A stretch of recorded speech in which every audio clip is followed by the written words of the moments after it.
हाय दोस्तों, कैसे हैं आप सभी। मैं डॉक्टर आनंद व्यास अपने YouTube चैनल पर आप सभी का फिर से स्वागत करता हूं और आशा करता हूं आप सभी ठीक होंगे, मस्त होंगे और इसी के साथ एंजॉय कर रहे होंगे। आज मैं लेकर आया हूं आपके सामने एक ऐसी कहानी जिसने मिडिल ईस्ट की बिल्कुल नक्शा ही बदल दिया। जी हाँ, यह है 6 डे वॉर की कहानी, जिसमें इजराइल ने 6 दिन में 6 देशों को हराया और कैसे पूरा मिडिल ईस्ट पे अपना कब्जा बनाया। एक तरफ सारे राष्ट्र और दूसरी तरफ इजराइल, तो कैसे इनके बीच में युद्ध हुआ और नए इजराइल की नींव रखी गई। ये युद्ध इतना खतरनाक था दोस्तों कि आज भी इजराइल से युद्ध करने से पहले उनके पड़ोसी मुल्क 100 बार सोचते हैं। तो क्या था इस युद्ध की कहानी और कैसे इस युद्ध की नींव रखी गई। बिना कोई वक्त गवाए अपना वीडियो शुरू करते हैं। Let's start.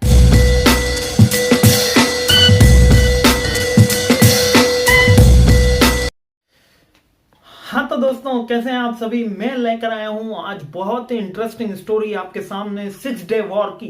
ये शुरुआत हुई थी 5 जून 1967 को। लेकिन ये स्टोरी शुरू करने से पहले हमें इसकी हिस्ट्री पता होनी चाहिए कि ये युद्ध आखिर हुआ क्यों सारे मुस्लिम राष्ट्र मिलकर इजराइल के पीछे पड़ गए और उसको किसी भी तरीके से हराना चाहते थे। ये युद्ध की शुरुआत हुई थी करीबन 1964 में, जब सीरिया ने गोलान हाइट्स पर नहर बनाने का काम शुरू कर दिया। यहां पर नहर बनाने से जो सी ऑफ गैलिली का पानी था वो काफी मोड़ने के प्रयास किए गए सीरिया के द्वारा और इजराइल को काफी धमकाया जा रहा था। इजराइल के ऊपर युद्ध थोपने के जैसा था, क्योंकि गोलान हाइट्स पर नहर बनाकर सीरिया किसी भी तरीके से इजराइल के वाटर सप्लाई को डैमेज करना चाहता था। यहां पर उस समय सीरिया के प्रेसिडेंट थे अबुल नासिर, जो उस समय मुस्लिम राष्ट्रों के काफी प्रमुख नेता थे। लोग उनकी एक तरीके से पूजा करते थे, नमाजों में उनकी तस्वीर तक रखी जाती थी। काफी करिस्मेटिक लीडरशिप थी।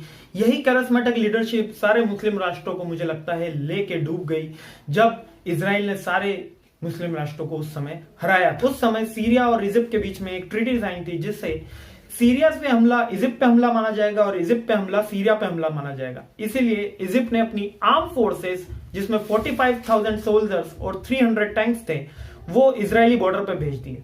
यहां पर लेवी अश्को चाहते तो तुरंत हमला कर सकते थे, लेकिन उनकी सोच कुछ अलग थी। हमला नहीं करने के कारण कुछ इस तरह थे कि पहला, उनके बीच में यूएस पीस कीपिंग फोर्स थी जो किसी भी तरीके के आर्मी इंटरवेंशन को रोकती थी। दूसरा, लेवी अश्को को इंटेलिजेंस रिपोर्ट थी कि इजिप्ट पहले हमला नहीं करेगा। और तीसरा, वो खुद भी हमला नहीं करना चाहते थे, इसलिए उन्होंने अपने विदेश मंत्री को यूएस भेजा और कहा कि वो आए और हमारे बीच में मध्यस्थता करें। लेकिन ये कुछ ही मामलों में ऐसा है जिसमें अमेरिका ने मध्यस्थता करने से मना कर दिया और यहां तक कहा कि यदि इजराइल पहले हमला करेगा तो वो भी उसका साथ नहीं देंगे। लेकिन यहां पर लेवी अश्को की जो ख्याति थी वो उनके ही देश में काफी धूमिल हो रही थी। वहां के लोग उनको केवल नाकारा और कमजोर लीडर मान रहे थे, बल्कि ये भी मान रहे थे कि इजराइल काफी डरा हुआ है और वहां पे उनकी लीडरशिप में ज्यादा देर सरवाइव नहीं कर पाएगा। इसी बीच सीरिया ने एक बहुत ही बड़ा कदम लिया। वो इजिप्ट को फोन करना रहा और इजिप्ट ने जो सी ऑफ कैनाल था उसको बंद कर दिया। यहां पर आपको ये बात पता होनी चाहिए कि सी ऑफ कैनाल वो जगह थी जहां से इजराइल पूरा ट्रेड करता था। इजराइल के सारे शिप्स वहीं से गुजरते थे और सी ऑफ कैनाल को इजिप्ट ने बंद कर दिया और इजिप्ट के प्राइम मिनिस्टर ने अपनी आर्म फोर्सेस को हाई अलर्ट पे कर दिया कि कभी भी युद्ध हो सकता है। एक तरफ लेवी अश्को की गिरती हुई ख्याति, दूसरी तरफ सीरिया का गोलान हाइट्स पर नहर बनाने का कार्य, तीसरी तरफ इजिप्ट का सी ऑफ कैनाल को बंद कर देना। यह सीधा सीधा था कि इजराइल अब युद्ध करे, उसके पास और कोई साधन नहीं। इन सब के बीच में केवल एक चीज थी, वो थी UN peace keeping force. UN peace keeping force वहां पर थी और अपने पांव पे कुल्हाड़ी मारने का कार्य इजिप्ट ने करा और यूएन पीस कीपिंग फोर्स को अपने घर रवाना कर दिया और कहा कि अब यहां पर युद्ध होगा। अब देखिए आप एक situation, UN peace keeping force भी अब उसकी मदद के लिए नहीं है और एक वहां पर कमजोर प्रधानमंत्री और वहां की जनता जो उसकी काफी आलोचना कर रही। इसी समय लेवी अश्को ने अपना सबसे मास्टर स्ट्रोक करा, वहां के मोशे डायन को डिफेंस मिनिस्टर घोषित करके। मोशे डायन वही व्यक्ति हैं जिन्होंने इजराइल को 1948 की वॉर के अंदर जीत दिलाई थी और वहां के काफी पॉपुलर नेता थे। तो मोशे डायन एक आक्रामक रुख के नेता थे, इसीलिए अब इजराइल का रुख बदला। अब वो डिफेंसिव की जगह ऑफेंसिव खेलने वाला था। 5 जून 1967 को इजिप्शियन एयरफोर्स के ऊपर हमला कर दिया, और वो हमला इस एक्यूरेसी के साथ किया गया था दोस्तों कि 300 एयरक्राफ्ट बिना कोई बम गिराए, या मैं कहूं बिना कोई उड़ान भरे, जमीन पे ही इजरायली एयरफोर्स ने तबाह कर दिए थे। और इसमें केवल इजराइल के 2 एयरक्राफ्ट दुर्घटनाग्रस्त हुए थे, जिनमें से एक तो इंजन बंद होने की वजह से हुआ। खैर जो भी हुआ हो, लेकिन सच तो यह था कि उस समय इजिप्शियन अपना एयर डिफेंस सिस्टम बिल्कुल खो बैठी थी। लेकिन वहां के नेताओं ने जॉर्डन को यह बताया कि उन्होंने इजराइल के एयरक्राफ्ट तबाह कर दिए हैं और इजरायली आर्मी काफी पीछे भाग रही है। लेकिन वास्तविकता बिल्कुल इसके उलट थी। तभी जॉर्डन ने अपनी एयरफोर्स और टैंक्स को आगे बढ़ाया, लेकिन इजराइल बिल्कुल इसके लिए तैयार था। और इजराइल ने जब दूसरा हमला करा तो जॉर्डन की आर्मी और वहां के टैंक्स बिल्कुल तबाह हो गए। जॉर्डन को भी भागने के लिए जगह नहीं मिली। जॉर्डन हार चुका था, इजिप्ट का एयर डिफेंस सिस्टम खराब हो चुका था। अगली बारी सीरिया की आने वाली थी। यहां पर सीरिया के ऊपर हमला वापस से इजराइल ने करा। आगे थर्ड खुद आगे बढ़ के ऑफेंसिव स्ट्राइक करी, सीरिया के एयर डिफेंस सिस्टम और आर्मी को बिल्कुल नस्ते नाबूद कर दिया। यानी कि 3 देश 3 दिनों के अंदर बिल्कुल अपना एयर डिफेंस सिस्टम और बिल्कुल अपनी आर्मी गवा चुके थे। और इजराइल इसके साथ गोलान हाइट्स का काफी हिस्सा अपने अंदर ले चुका था, और सी ऑफ गैलिली का जो पानी मुड़ने वाला था वो बिल्कुल अब उसकी आशंका खत्म हो गई थी।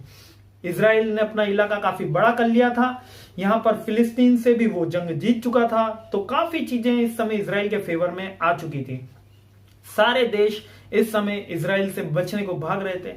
लेकिन यहां पर एक बात याद रखनी चाहिए कि यहां पर अगर इजराइल जब मारने पर आया था, ना तो उसने किसी मानवाधिकार का पालन किया, ना ही किसी जिनेवा समझौते की पालना करी। उसका केवल एक ही नियम था कि दुश्मन का सैनिक दिखे तो उसको मार दो, कोई समझौता नहीं करना है। और इजराइल ने इस बात को काफी पुख्ता तरीके से रखा। काफी सारी सेनाएं हार चुकी थी। काफी देश उस समय इजराइल के विपक्ष में थे, लेकिन सभी अपनी सेनाएं पीछे लेने के ऊपर मजबूर हो गए थे।